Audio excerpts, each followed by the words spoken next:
student, author, and president of the Disability Awareness Honor Society at Point Loma Nazarene University. Let's welcome Tatum Tricarico, pronouns she, her, hers.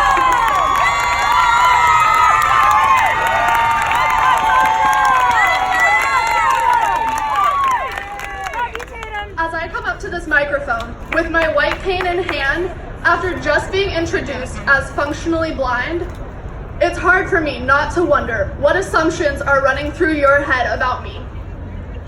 When I first started using my cane as a junior in high school, I learned quickly that people already had their minds made up about my disability. Within a day or two of me using my cane, friends had cried because they were worried about me. People laughed at me as I walked. Teachers and staff members talked to me in a baby voice, like I was incapable of understanding them. And people avoided me in the halls because they were scared of what I would do. All of these were people who only days before had assumed I was no different from them. After 4 years with a cane, I've had people yell incredibly mean things at me, tell me I'm crippled and broken, assume I'm faking my blindness, choose not to invite me to events because they've decided that I won't be able to participate, and treat me like I am less than human. This hurts and confuses me deeply. The cane helps me get around the world, be independent, and be in less pain.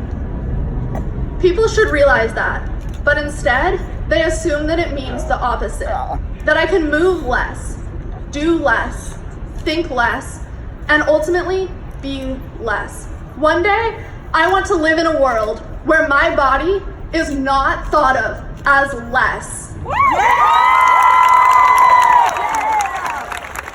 With this being the 30th anniversary year of the ADA, the Americans with Disabilities Act, it is astounding how much work there still is to do.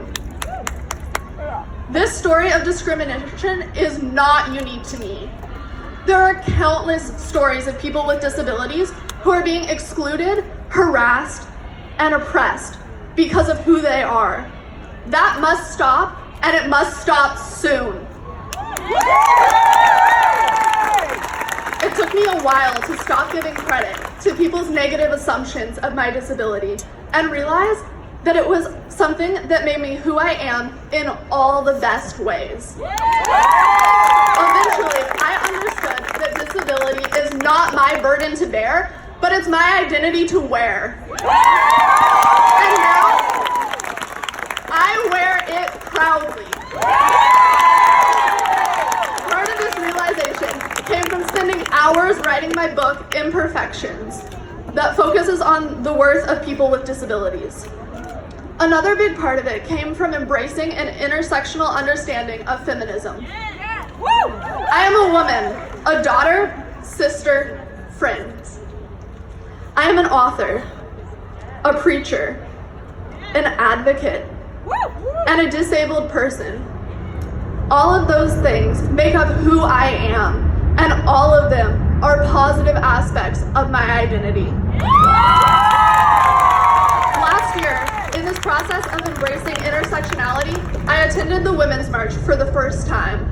I loved the experience, but left uncomfortable, knowing that not all of my identity was represented because there was no one speaking on disability rights. I sent an email to the board, and I asked them to include the perspective of someone with a disability in their speakers, and more importantly, to include the intersection of ability in their fight for women's rights. Disabilities' rights are women's rights. And feminism cannot be complete without the inclusion of women with disabilities. If you're fighting for women's rights and equality, it is essential that you stand by me, that you stand by women with disabilities, and that you speak up for accessibility, acceptance, and inclusion. If you are advocating for women, you should be advocating for me, advocating for people with disabilities. Shout our worth. Include us in your events. And most importantly, listen to our stories. Listen to story after story after story of women with disabilities. Share in our experiences and amplify our voices, just as Women's March San Diego did for me. Pay attention. Do you have coworkers with disabilities? Students and teachers with disabilities? Leaders with disabilities? Friends with disabilities?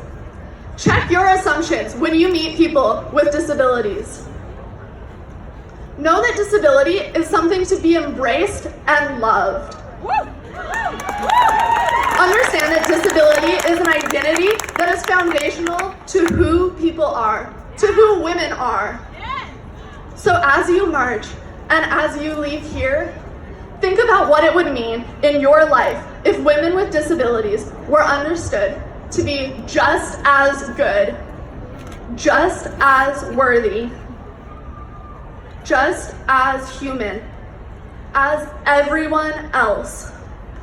Because we are.